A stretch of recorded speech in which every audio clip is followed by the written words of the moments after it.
tantas vergonhas, tantas coisas assim que o idoso, né, os dentes tem todo aquele histórico, e faz tanta diferença. Eu falei isso por quê?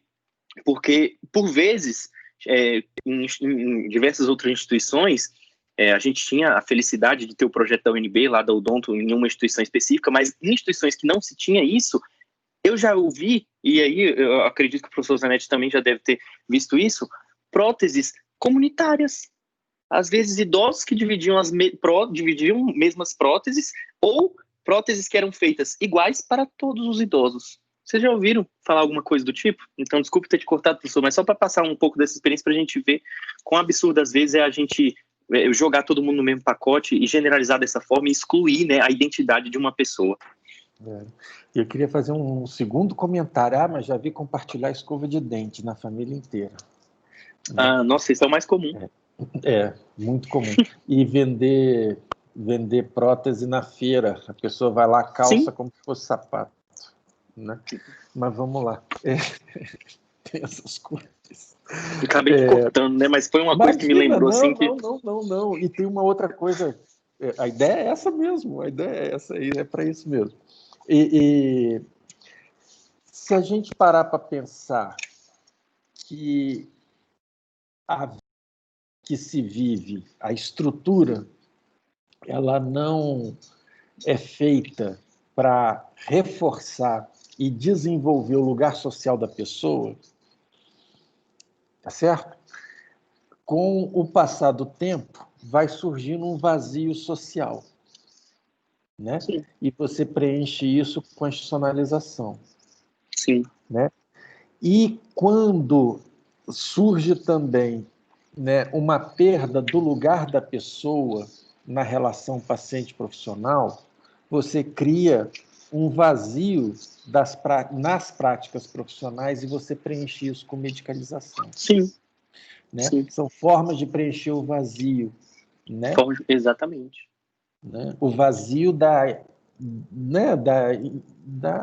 falta de consistência de conteúdo, de densidade,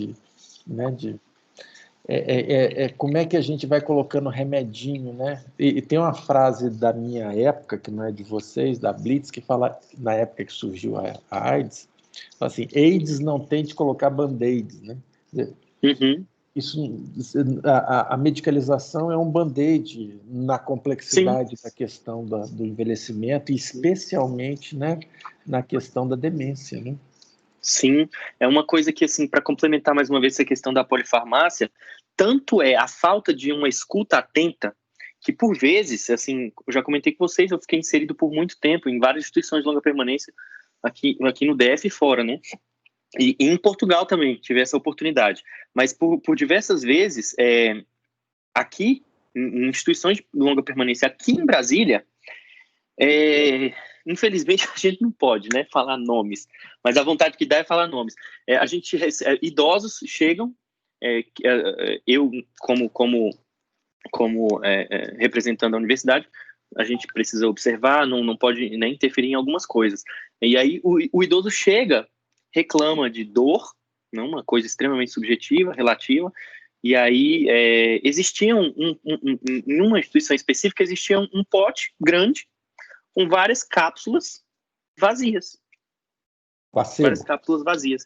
Então, exatamente, placebo. Então, vazias, cápsulas vazias, né? Então, o que era feito? Tá aqui.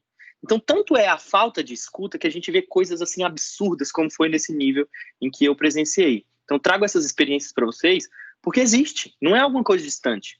Não é distante. Então, a falta de escuta é tanta que às vezes a gente vê, assim, das coisas mais absurdas possíveis. Tem coisas, assim, que a gente não pode nem contar, né, das nossas experiências, mas decorrente do quê? De uma falta de se dedicar ao tempo do outro, de um completo desinteresse pelo seu trabalho, pelo seu serviço, a não ser um interesse exclusivo salarial, né? Um interesse exclusivo salarial. Então, por exemplo, se eu estou recebendo, se estão me pagando, eu vou continuar fazendo o que está sendo feito, né? Eu vou continuar tocando aqui como se toca. E não é bem assim, né?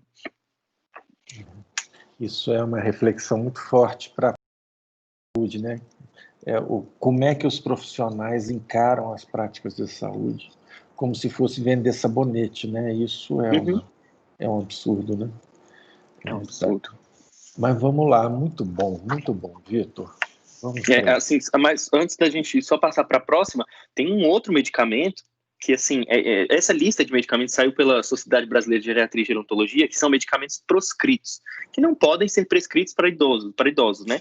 Ela saiu em 1997. Numa outra dita cuja instituição de longa permanência, em 2018, né, alguns anos depois de 1997, ainda tinham medicamentos sendo prescritos que estavam na lista de medicamentos não proscritos. E aí eu vou dar um exemplo para vocês. O que acontecia? Macrodantina, um medicamento específico que está nessa lista de medicamentos que não podem ser prescritos para idosos, porque causa confusão mental, uma série de outras coisas. Ele é utilizado normalmente para infecção de trato urinário, né? Então, o que acontece? O que acontecia? O idoso completamente fora de si, um idoso que normalmente na sua rotina tem total autonomia, né, e consciência, né, então, e esse idoso começou a, né, perder a noção de onde estava, de tempo, de tudo, e aí e assim, não, então vamos colocar mais um medicamento para esse surto dele, para essa confusão, e vamos colocar mais um. E quando a gente foi ver o que? A dita cuja macrodantina, a falta de um olhar, a falta do olhar, né? Então, aí o que acontece? Aí rever tudo, faz novo, e aquela pessoa tem uma outra qualidade de vida. A gente precisa ter esse olhar atento, pessoal, só para dar essa reforçada mesmo, porque isso aí é um conteúdo que hoje me deixa assim completamente estressado. Então, vamos lá. Muito bom. Próxima Oi, pergunta. tá me escutando, me vendo? Tô sim, Alice. Eu vou fazer a questão 6. Só dando uma contextualizada, que a gente já tinha visto sobre linha de cuidado antes, em uma das rodas antes, né? Tipo, uma das primeiras e tal. Agora eu vou fazer a pergunta. Sabendo que a linha de cuidado integral às pessoas idosas tem como objetivo deixar de visar apenas o cuidado da doença, mas também procura investir na necessidade dos idosos, pode-se dizer que isso traz uma inovação para o SUS? Se sim, quais são essas inovações? E qual o impacto dessa linha de cuidado no dia a dia do SUS? Como funciona na prática? Conta a pergunta, hein, Alice?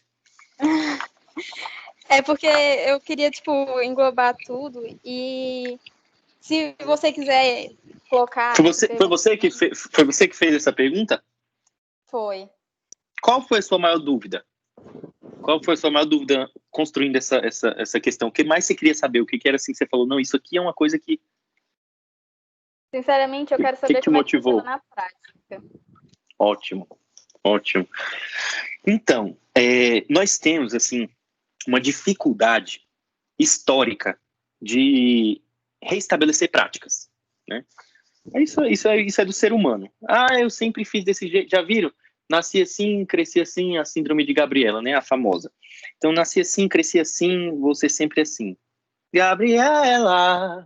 Já até cantei aqui. Então, o que acontece? Você chega numa instituição, numa unidade, num programa, numa política, mudar algo é extremamente, né, difícil. Então, quando a gente, assim, igual o exemplo que eu falei para vocês, depois da reforma, da luta antimanicomial, a gente teve as novas nomenclaturas, e aí o relato da nossa querida, deixa eu lembrar, eu sou ruim de nome, viu? Peraí que eu vou lembrar agora. Fernanda, o relato da nossa querida Fernanda foi justamente isso. O que ela disse é que, na instituição de longa permanência, ela tinha o cuidado de vários profissionais, ela estava tendo uma atenção, uma reintegração social que ela não tinha, às vezes, fora.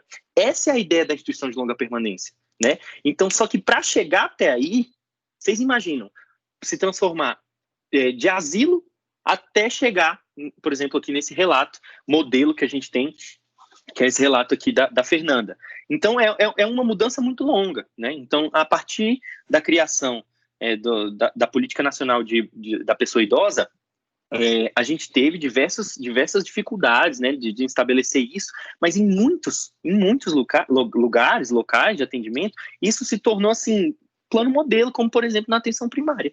Então, a gente tem, assim, diversos problemas, mas a gente tem criação do programa Hiperdia, né, a criação do programa Hiperdia hoje é difundido, né, no país todo, e a gente vê a diferença que isso tem causado na resposta dos tratamentos, das adesões aos tratamentos dos pacientes, né?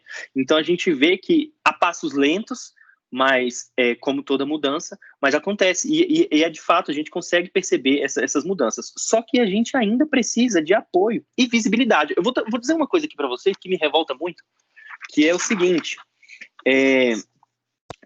estamos vivendo uma crise aí sanitária, uma crise política, uma crise econômica. Eu nem sei dizer mais em que cenário o Brasil, nem vou entrar nesse contexto, né? Porque senão a gente vai ter problemas. Então, o que acontece? Em 2019, a gente tinha o Conselho Nacional da Pessoa Idosa, né? Representando. E no conselho nós tínhamos a população idosa, tinha muita gente da população idosa representando, tinha alguns membros, né, profissionais inseridos, pesquisadores, professores da universidade, e fora dela, ou diversos outros profissionais que participavam desse Conselho de Direito da Pessoa Idosa. Criação de políticas, de programas, de leis, dos direitos e da observação, e quando a gente precisa fiscalizar a questão judicial e as questões dos direitos da pessoa idosa garantidos pela Constituição, o Conselho de Direito da Pessoa Idosa tem, assim, uma peça-chave. E em 2019, esse conselho deixa de ser deliberativo e se torna consultivo. É algo que a gente tem, assim, mais uma vez, que a gente começa a perceber que a gente tem políticas, tem iniciativas que funcionam, que vão para frente, mas tem retrocessos absurdos, quando às vezes tem muita gente lutando para tentar conseguir implementar diversas coisas legais, e aí vem retrocessos como, por exemplo, este, né, do Conselho. Então, para quem, assim, só para situar, quando a gente tem um Conselho deliberativo, que a partir daquele conselho, com a participação social, com a inclusão de pesquisadores, de pessoas, de profissionais da área e de parlamentares e etc., decidem, né, e conseguem, têm o poder decisório de voto e de decidir uma série de leis, programas e por aí vai, que vão auxiliar aí a pessoa idosa. Entretanto, quando esse conselho deixa de ser deliberativo e passa a ser consultivo, o que vocês imaginam que isso seja? Então, o Conselho de Direito da Pessoa Idosa, hoje, ele passou a ser consultivo. É algo extremamente complicado, porque nós, igual eu falei para vocês, vivemos períodos difíceis. Então, nós precisamos que essa luta do direito da pessoa idosa não seja uma luta só dos idosos. Porque se for uma luta só dos idosos, a gente perde, a gente já perdeu. Porque um dia, se eu tiver sucesso, eu vou virar, eu vou chegar lá, eu vou ser idoso, né, se eu tiver sucesso. Então, mas é uma luta minha, né? Então, tem pessoas que falam, eu luto por tal causa, mas não pertenço a tal causa. Essa é uma luta que pertence a todos. Todos. Se você é da espécie humana, você tem que lutar pelo direito da pessoa idosa, porque nós todos vamos ficar idosos, né? Igual eu falei para vocês, se tiver sucesso. Então, a gente precisa ter essa sensibilidade de entender que não é só o outro. Não é só o outro, e não é só mais uma implementação de política, não é só um ver funcionar, é eu manter isso funcionando. De fato, tem a linha de cuidado integral da pessoa idosa, mas precisa ser mantido, né? E aí é que está. A dificuldade hoje, o retrocesso é tamanho que, além de não conseguir, né, desenvolver novas políticas pela dificuldade de tudo que nós temos vivido, temos vivido tempo de retrocesso. Então, me preocupa, justamente por diversos outros fatores, mas é isso, Alice. Eu sei que é uma pergunta complexa, espero ter te respondido. Se eu não tiver respondido, me diz aí o que ficou na sua cabeça ainda de lacuna, ou se o professor Zanetti quiser complementar algo antes da Alice me dizer se eu consegui responder ou não.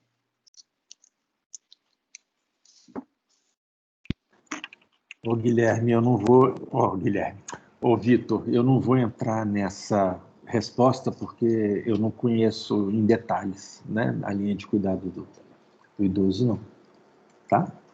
Perfeito. Eu deixo isso aí para os universitários.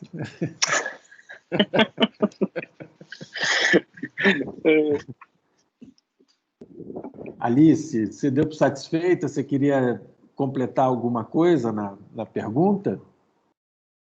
Oi, assim, a resposta foi bem explicativa, mas eu ainda queria, mais pontos positivos.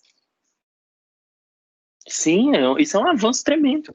A gente não se tinha algo pensado voltado para o idoso, a gente tinha algo extremamente generalista. E tinha-se a política do adulto, né? E aí pensava-se o idoso como um adulto, mas não como um estado, um processo de desenvolvimento biológico diferente, porque é diferente. A gente tem que ter certos cuidados, tem que ser certos olhares, assim como eu falei para vocês, tinha, por exemplo, uma lista de medicamentos proscritos para idosos que não podem ser né, prescritos.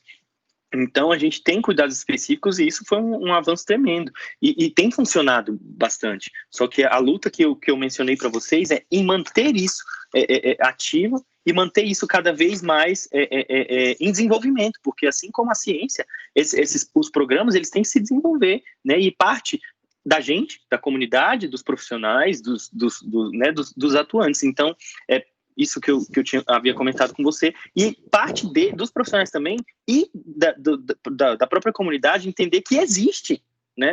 Existem direitos garantidos pela Constituição, e que esses idosos podem, né, cada vez mais ficar cientes e cada vez mais se inteirar desse assunto, desses direitos, para poder garantir, a garantia de ser, por exemplo, ter um tratamento voltado para a pessoa idosa, no SUS, entendeu? No SUS, em todos os seus âmbitos. Mas é isso. Tá bom, obrigada. Deixa eu fazer uma perguntinha, que é o seguinte. Quando uma coisa que me incomodou muito, e eu não sei a quantas anda atualmente, é que existe o NRAD, que é um serviço Sim. de assistência domiciliar, de atenção domiciliar, para acamados domiciliares, né? E é uma situação real, né? A vulnerabilidade do idoso, o ambiente hospitalar, muitas das vezes, é um ambiente não propício, né? Até porque ele se expõe a um conjunto de outros riscos que não são vantajosos para o tratamento. E uma das coisas que, de certa forma, incomoda é que esse modelo de atenção domiciliar, na lógica do acamado, né, ele exige um cuidador, que também é da família, né? E muito pouco se tinha para dar suporte, né? Por exemplo, esse cuidador, de certa forma, ele desonera o Estado e, de certa forma, ele se escraviza. Ele não tem condição de sair para fazer uma coisa, ele não tem tempo. Quer dizer, num hospital, numa instituição, você tem uma equipe de profissionais remunerados. Sim. Né? E aí, esse cuidador, ele absorve todos os custos, ele desonera a equipe e não tem nenhum apoio, não tem um assistente social, não tem quem vá fazer uma faxina da casa, não tem quem fique, renda ele um dia, 2 por semana para poder fazer uma coisa ou outra. Quer dizer, a quantas anda cuidar do cuidador, do idoso? Zanetti, essa é uma questão muito delicada, porque nós vivemos uma briga intensa sobre quem vai formar o cuidador de idoso. Aí tem médico que quer formar, enfermeiro que quer formar o cuidador de idoso, fisioterapeuta, odontólogo e por aí vai. Então, essa briga ainda em cima de uma questão que em 2020 a gente ainda não tem a profissão de cuidador de idosos regulamentada. Profissão. né? Você está Isso, falando como profissão. isso como profissão, falando exato. do familiar que assume a ocupação sem ser uma profissão. Aí a gente tem, dentro desse processo da profissão, a gente tem dois tipos de cuidador: o cuidador informal e o Isso. cuidador formal. Aí, Isso. o cuidador formal é o que é, de fato, que tem a carteira assinada, mas que ainda não é reconhecido como profissão aqui no nosso país. Não é reconhecido como profissão. Ainda não. Não tem uma regulamentação. Que absurdo. Que atraso, exatamente. Em pleno 2020, o Brasil, com uma perspectiva de chegar a ser o quarto país mais envelhecido do mundo, a gente não tem a profissão de cuidador de idosos ainda regulamentada. Por disputa das outras profissões, né? Essa é uma das desculpas, mas é uma causa, né, mais uma vez, multifatorial. Essa é uma das coisas que se briga, né? Por questão financeira, a gente ainda não tem a regulamentação dessa profissão. Então, esse é um aspecto. E aí, o que acaba acontecendo? Esse profissional é de fato, contratado de uma forma meio que informal, muitas vezes se for contratado de uma forma formal como profissional, por exemplo, um técnico de enfermagem, ou um enfermeiro, ou um profissional de nível superior, ou um profissional de nível médio especializado para cuidar, é um valor muito alto, é um valor muito caro, e acaba acontecendo o quê? Uma sobrecarga para cuidadores informais. Beleza, chegamos em cuidadores informais. E aí o que acontece? Cuidadores, se o profissional que exerce essa profissão já não tem um reconhecimento como profissão, você imagina para quem sobra toda essa sobrecarga de cuidado informal, né? Então, de fato, isso é um problema. Nós desenvolvemos a Liga já percebia esse problema. A Liga, quando eu falo para vocês, pessoal, a Liga de Geriatria e Gerontologia da Universidade de Brasília, a qual eu faço parte. Eu fiz parte desde o início da minha graduação, já tem bastante tempo. Então, junto com a equipe de professores, o nosso grupo de pesquisa, né, da pós-graduação, que também atua nessa área, já enxergava esse problema há tempos. E uma coisa que você falou, que era uma realidade, é idosos cuidando de idosos, né? Então a gente tem um perfil de cada vez mais idosos cuidando de idosos, idosos extremamente sobrecarregados, pessoas sobrecarregadas, cuidadores sobrecarregados, que acabam por negligenciar diversos cuidados, e aí a gente tem um emaranhado de situações. De fato, isso é uma problemática que é atual, e que, assim como eu mencionei, na Liga nós criamos um curso para atenção aos cuidadores de idosos.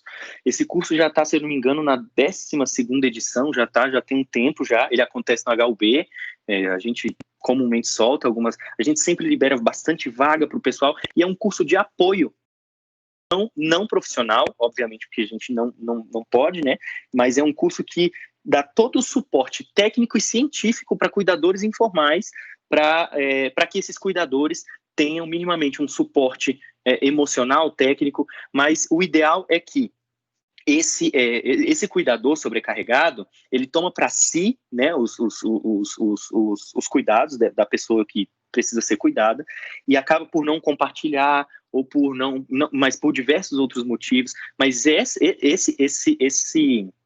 esse ofício de cuidador informal, ele precisa ser repartido, né? Existem casos judiciais, inclusive, que vizinhos, às vezes a pessoa não tem ninguém, e vizinhos acabam se tornando os cuidadores principais dessas pessoas. Só que, para isso, eu sei que chegando numa situação dessa é algo extremamente delicado, mas ao mesmo tempo isso precisa de, como se fosse uma escala, né? Existe uma certa regulamentação para limite de tempo de trabalho, mas muitas vezes cuidadores informais trabalham, sabe quanto tempo? 24 horas por dia. 24 horas por dia. Não tem tempo para si, não tem... Isso é uma realidade muito triste, Zanetti. Então, nós temos vivido isso cada vez mais, e o perfil igual você mencionou, de idosos cuidando de idosos. Se vocês forem no curso de cuidadores de idosos um dia, assim, visitar, algum dia acontece lá no HUB, sempre tem muita divulgação.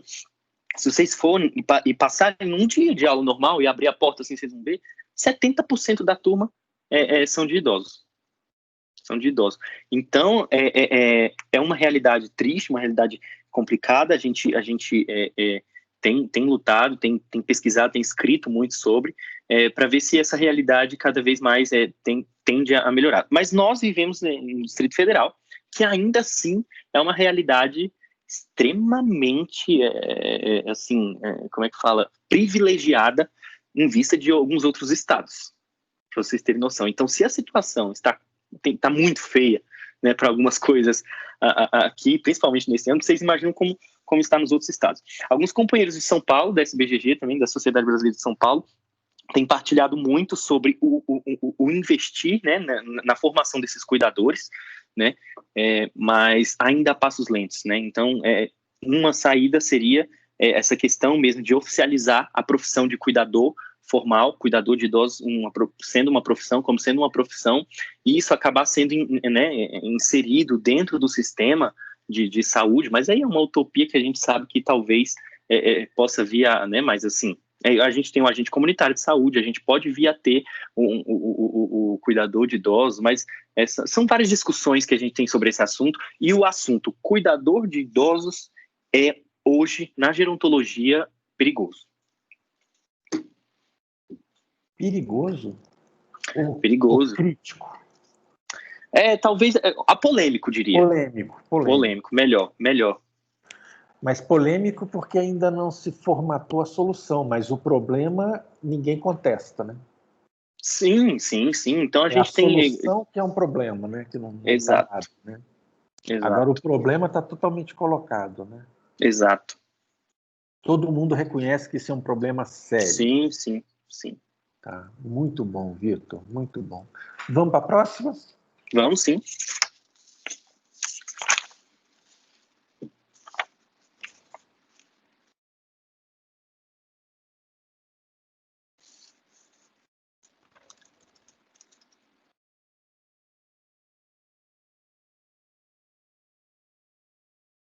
Você ainda está... beleza.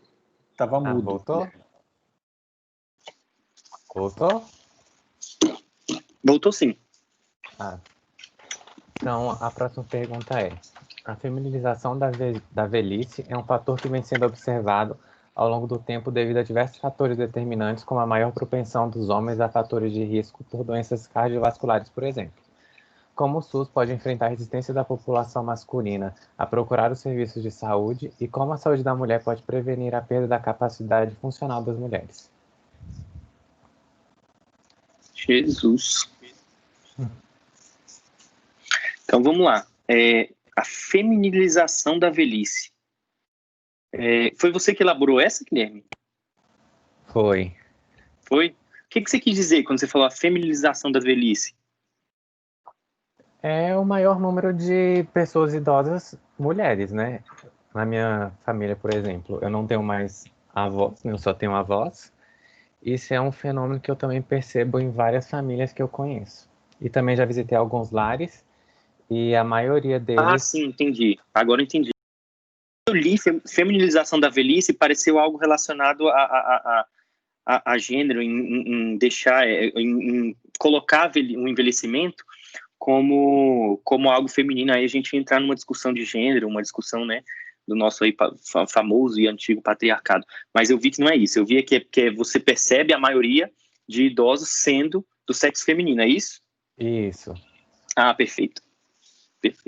Então, de fato, a gente tem um olhar diferenciado da saúde para pessoas do sexo feminino. A gente percebe isso no âmbito geral, né, na assistência à saúde. E aí a pergunta sua é: como o SUS pode enfrentar a resistência da população masculina a procurar o serviço de saúde? Cada vez mais têm nascido programas que não existiam, né, que são voltados à atenção do homem. A gente viu aí o Novembro Azul e diversos outros, né, voltados às principais patologias relacionadas às vezes à negligência masculina ou à resistência masculina em buscar serviço de saúde. Quando a gente fala essas questões de gênero, a gente de fato tem que ir nas nossas imagens, nas nossas imagens patriarcais, né, da construção da nossa sociedade, principalmente da nossa sociedade brasileira. E aí a gente tem uma figura do macho, da figura masculina ser o herói, ser né, toda essa questão que a gente já está cansado de ouvir falar. E aí o que acontece? A gente tem comumente problemas relacionados à adesão ao tratamento ou a que essa pessoa do sexo masculino chegue ao serviço de saúde. Então, isso de fato é um problema. E aí a sua pergunta é: como o SUS pode enfrentar isso? Tem existido cada vez mais políticas, essas políticas têm sido acentuadas e tem tido uma excelente resposta. Então, cada vez mais tem homens fazendo o exame e os exames relacionados ao estado de saúde geral, não só ao câncer de próstata, que é o que começou, o que deu o start, o pontapé inicial, né? Então, que é todo aquele tabu com o exame da próstata, com a região, né? E por aí vai. Então, tem, de fato, esse tabu, e tem-se essa questão da figura masculina sendo como herói. E o SUS tem conseguido vencer diversas barreiras, romper diversas barreiras, com a criação de diversas políticas. Então, o pontapé inicial, como eu disse para você, foi essa questão do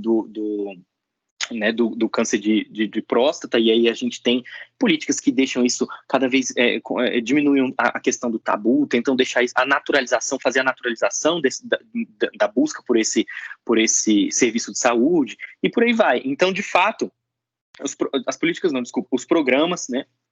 Então, os programas têm tido cada vez mais respostas extremamente positivas quanto à adesão da população masculina aos tratamentos e, consequentemente, diminuído essa demanda aí no período da velhice para serviços de terciários, por exemplo, em serviços de emergência. Então, de fato, os homens têm procurado mais, mas ainda assim é muito discreto essa melhora. Mas se tem, né? Então, acredito que o SUS tem acertado, né, na criação desses programas, e cada vez mais tem tido essa adesão, mas como disse, essa resistência ainda nessa mudança é muito grande. Acredito que quanto mais se naturalizar essa questão, quanto mais se informar a população, isso passe a ser cada vez menos um problema.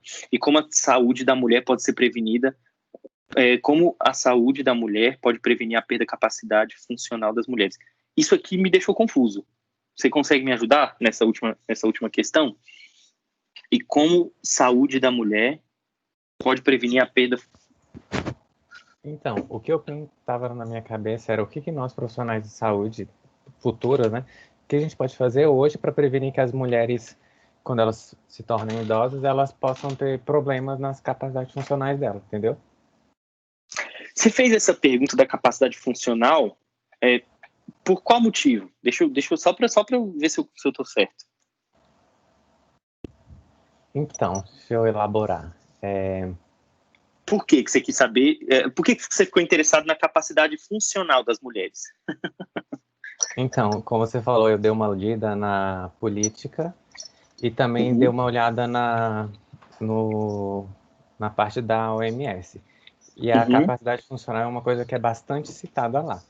Então, eu relacionei a parte da feminização que eu tinha pesquisado com a parte funcional que eu também queria entender mais. Entendeu? A gente tem aí... Obrigado, Guilherme. A gente tem aí um complexo relacionado aí a essa capacidade funcional das mulheres. Então, essa exigência pela excelência na capacidade funcional tem muita ligação também com alguns problemas relacionados ao gênero, né? Então, até que ponto essas mulheres podem servir capacidade funcional, né? E também tem a preocupação, obviamente, que aí eu, Vitor, isso aí eu coloco e me deixo, como é que fala, e me lanço à prova, né, de dizer isso aí. Acho que essa perda, esse problema da capacidade funcional das mulheres esteja aí mascarado com uma certa preocupação para, de fato, isso que a gente tem conversado, até que ponto elas vão ser úteis, e que, de fato, são mulheres, e assim como o professor Zanetti falou, são idosos cuidando de idosos, majoritariamente mulheres cuidando de mulheres, e mulheres cuidando de parceiros, irmãos, primos. Então, a figura masculina está sempre ligada a esse cuidado, seja formal, seja informal. Então, a gente tem essa preocupação com a capacidade funcional, e de fato tem a preocupação real, né, que é a preocupação da capacidade funcional não só das mulheres, mas dos idosos. Aí eu não preciso falar da preocupação da capacidade funcional das mulheres, mas dos idosos, no geral. E aí a gente tem políticas que podem facilitar, programas e políticas que já facilitam, que existem, que podem facilitar, no sentido de promover as atividades físicas e vários outros aspectos para poder conseguir preservar essas capacidades funcionais. Isso já existe. Então, o que me deixou assim, mais alerta foi essa preocupação, de fato, com a capacidade funcional, em específico das mulheres, e não dos idosos. Eu respondi a pergunta ou não? Eu só fiz mais confusão?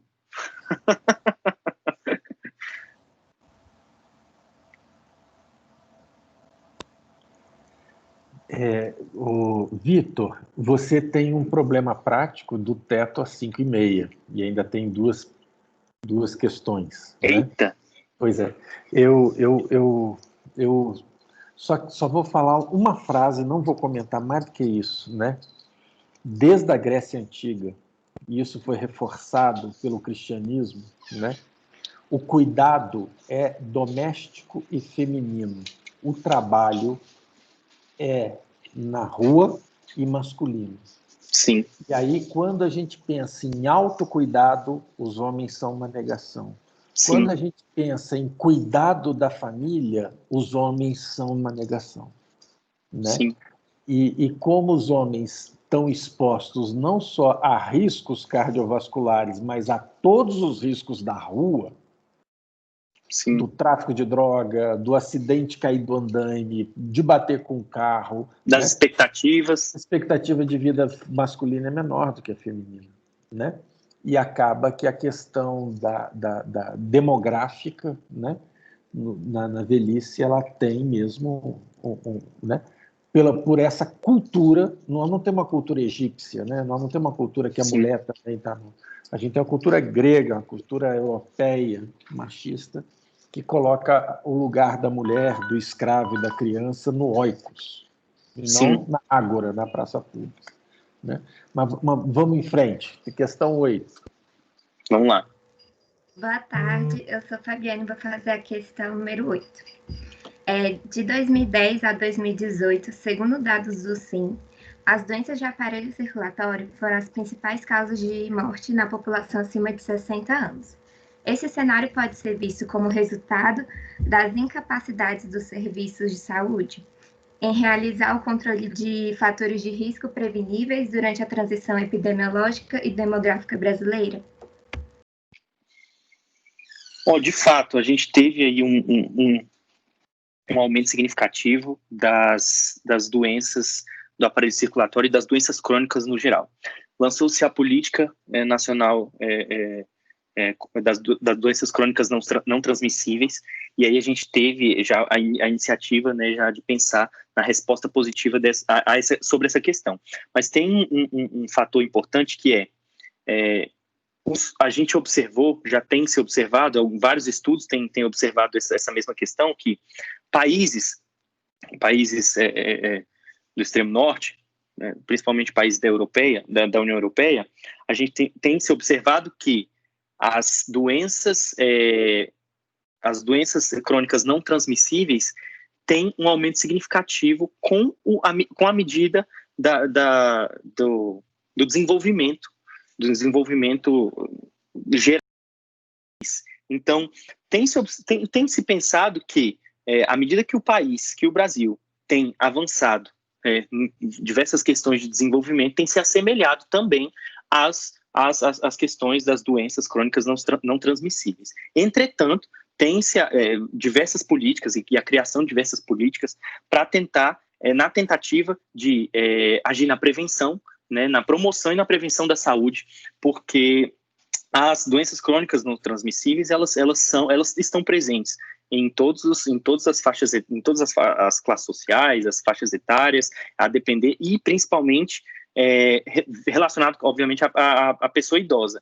Então, duas coisas. Tem se observado que diversos países da Europa e, né, do extremo norte, então a gente tem observado diversos países que têm seguido essa mesma linha de desenvolvimento meio que demográfico, né, epidemiológico, da evolução das doenças crônicas. E o Brasil tem acompanhado isso. Não estou dizendo que é uma referência boa para se copiar, mas tem se tido as mesmas respostas que esses outros países têm tido. Mas as respostas, já aqui, eu vi que você colocou de 2010 a 2018, tem tido, desde a criação do programa que agem diretamente nas doenças crônicas não transmissíveis, diversos deles que foram implementados em todos os âmbitos, o hiperdia, né, igual eu já citei para vocês, que vai ter o foco ali na hipertensão e na diabetes, eles já têm tido excelentes respostas quanto à questão da promoção e da prevenção. Uma coisa muito importante que eu acho que esse cenário pode ser visto, você falou que incapacidade do serviço, eu não diria bem incapacidade, eu diria transição.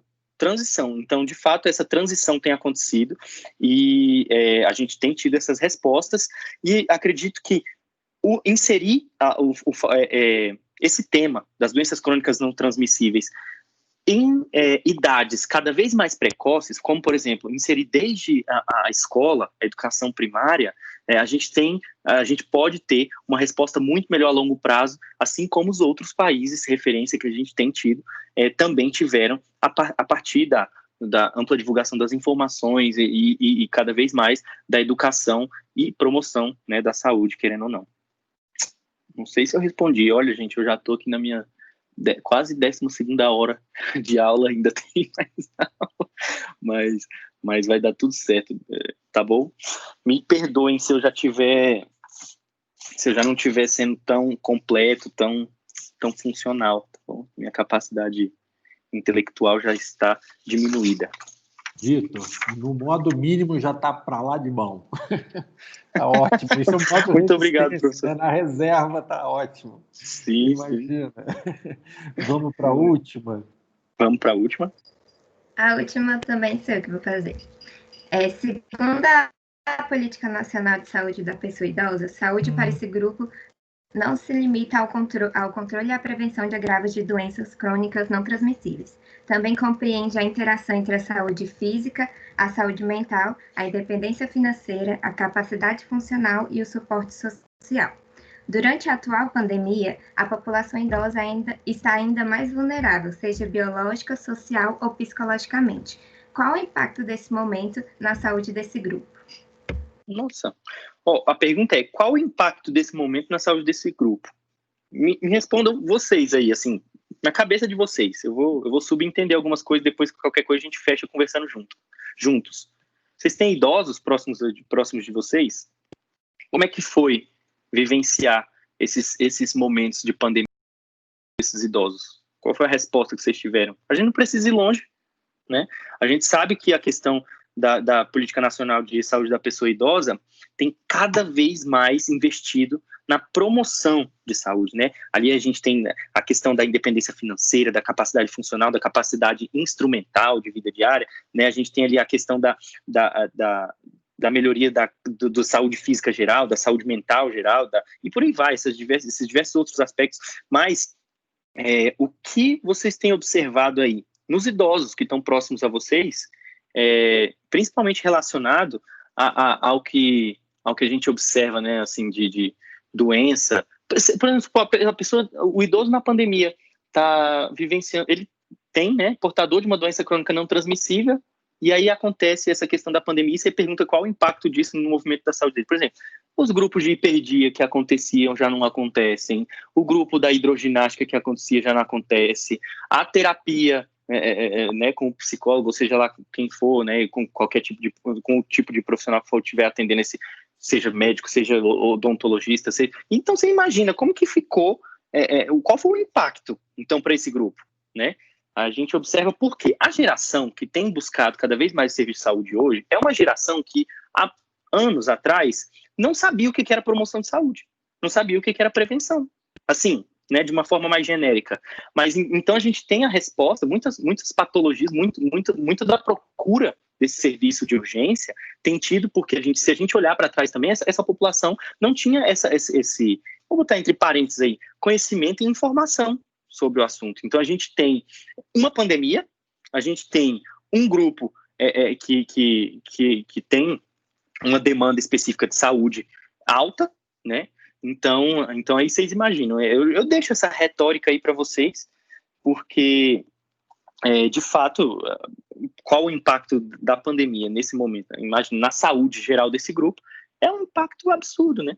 É um impacto assim que a gente vai, eu acredito que ainda vamos começar a entender o que foi o impacto dessa pandemia a nível de saúde daqui uns 2, 3 anos. Então, acho que esse impacto a gente ainda vai se recuperar, foi algo que a gente não esperava, e que, se a gente for conversar de fato, assim, bem mais, de um formato bem mais completo, a gente vai levar bem mais tempo. Então, eu vou deixar esses 4 minutos finais aí, para a palavra agora ao professor Janete, para a gente fazer esse encerramento. Sei que foi muito conteúdo, assim, muita pergunta bem assim, perspicaz, que para 10 minutos, olha, eu diria que todas essas perguntas que vocês colocaram aqui davam uma matéria chamada Introdução à Gerontologia, lá na Universidade de Brasília, que inclusive vai estar aberta para vocês aí em breve, acho que no próximo semestre, e é aberto para todo mundo, todos os cursos, faço parte do corpo docente junto com uma série de outros professores. Se vocês quiserem estar participando para conhecer um pouco mais e se aprofundar um pouco mais nesses assuntos, fica aberta essa oportunidade, Introdução à Gerontologia. E ótimo. E como faz se algum aluno quiser entrar na Liga? Ah, sim. Sigam o Instagram da Liga, tá bom? Lagumbe, LA. Eu vou mandar depois para o professor Janete, ele vai mandar para vocês em algum local. Então, LA, mas eu acredito que rapidamente a gente consegue encontrar hoje, né, nas redes. Se não encontrar nas redes, tem no Facebook. Se não encontrar no Facebook, eu vou disponibilizar meu e-mail para quem quiser qualquer tipo de material ou referência do que eu falei. Vou disponibilizar também para o professor Zanetti. Então, é LAGGUNB. Então, LAGGUNB, que é Liga Acadêmica de Geriatria e Gerontologia, UNB. Aí pode procurar aí. Ixi, eu acabei de ver aqui, eita, tanto de seguidor aqui chegando pra gente, ó. Esther, Maria Eduarda, rapaz, olha, Lucas Vinícius, já acharam, gente, ó, tá vendo? A Liga agora ganhou um bocado de seguidor, vou falar pra, olha aí, foi muito mesmo. Então, se vocês quiserem, fiquem ligados aí na Liga, no Instagram da Liga, que lá sempre sai as informações dos processos seletivos, tá bom? É muito bom, gente, vou puxar a sardinha mesmo, não vou fazer... não vou fazer aqui o vergonhoso, vou puxar a sardinha. É uma experiência incrível, tem diversos projetos dentro da Liga, é uma experiência assim que a gente faz imersão mesmo no campo. Não sei como a gente vai conseguir fazer os retornos dessas atividades, como que vai ficar essas atividades, mas ainda assim, à distância, estamos fazendo muita coisa legal, produzindo muito material, né? Recentemente agora a gente teve aí a Semana Nacional do Idoso, então tem muito material legal. Então sigam lá o Instagram, eu tô vendo que tá bombando aqui, olha, o negócio aqui, a atualização tá só subindo, tá? Poxa. Então é isso, professor Zanetti, assim, não sei se consegui responder tudo assim da melhor forma possível, mas me coloco à disposição, mais uma vez. O que eu não consegui responder, eu prometo procurar direitinho e responder na medida do possível, mas estou sempre disponível aí para estar ajudando no que for necessário. Vitor, foi um gigantesco prazer ter recebido a sua indicação, foi uma felicidade, né? É uma oportunidade ímpar da gente ver pessoas que têm o gás, o compromisso, né? Os olhos brilham pela causa, né? Uma causa universal, humana, de uma extensão existencial última, né? Única, total, plena, né? Isso faz com que a gente, de cara, sem nunca ter te visto antes dessa aula, já ter meu afeto, minha dedicação, minha carinho, minha amizade, né? E a minha consideração, o meu respeito, né? Muito obrigado. Que você tenha uma trajetória brilhante, como aparentemente já é, né? Pela pessoa, pela clareza, pelo empenho, né? E se a gente puder colaborar naquilo que for possível, a gente, dentro daquilo que for o caso, conta com a gente. A casa é sua, vê se não demora. Muito obrigado. Muito obrigado. Semestre que vem a gente reitera o convite, né? Estaremos juntos. E é um privilégio poder ver um aluno da casa, né, voltar à casa e falar para novos alunos da casa, né, aquilo que marcou ele pode eventualmente marcar também os que estão chegando, né?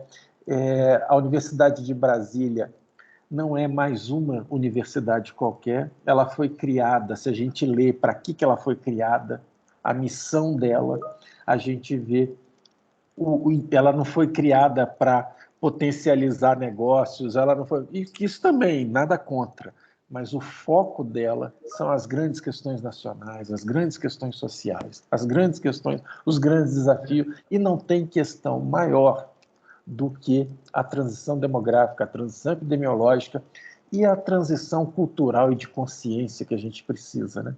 A gente precisa humanizar. Eu continuo achando que a palavrinha que resume a questão do idoso na Covid continua sendo genocídio. Isso no meu entendimento. E eu acho que isso tem que ser declarado, isso tem que ser anunciado, isso tem que ser desmascarado. Um sistema que mastiga, consome e cospe aquilo que usou, né? Eu agradeço de coração, viu? E sinta-se convidado para todos os outros e muita energia para você seguir dando aula até as 10 da noite. Nem me fala. Começa daqui a pouco, às 18. Mas, Anete, mais uma vez, obrigado pelo convite. Me coloco à disposição de verdade. A professora Keila, a professora Andréia, a professora Carla já tinham me comentado que era um grupo incrível. Então, agradeço demais a indicação e o aprendizado assim, que a gente teve hoje, que vai ficar guardado, tá bom? Obrigado, pessoal. Eu costumo encerrar minhas aulas com um abraço virtual, tá bom? Deixo aqui meu abraço virtual para vocês, que eu acho que é a possibilidade que a gente está tendo hoje, né, de uma forma tão singela, tá bom? Muito obrigado. Deixo aqui meu abraço mais uma vez. Obrigado, pessoal. Espero que tenha contribuído com a formação de vocês. Fico disponível para vocês. O professor pode disponibilizar meu contato. E se vocês também quiserem procurar lá no próprio Instagram da Liga, podem encontrar por lá. Então, um grande abraço e é isso. Muito obrigado. Tchau. Abração. Tchau, tchau.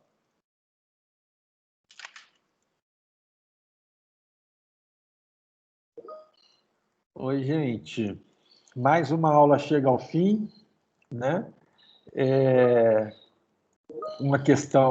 Mais uma questão muito séria, muito importante, de grande alcance e de provocadora, né? Para que a gente possa pensar na qualidade da nossa prática profissional em relação aos grandes desafios que a sociedade, a cultura, a história coloca para nós profissionais de saúde, né? Um grande abraço para vocês todos, boa noite. Eu vou encerrar a gravação. Qualquer dúvida, eu fico aqui mais uns segundinhos, minutinhos. Quem precisar de alguma consideração outra, né? Então, eu estou encerrando a gravação agora. Um abraço para vocês, boa noite. E já está aberto lá no Aprender, tá? Um abraço. Boa noite, professor. Boa noite. Tchau, professor. Boa noite. Tchau, tchau. Tchau, boa noite, professor. Tchau, tchau. Boa noite, professor. Boa noite.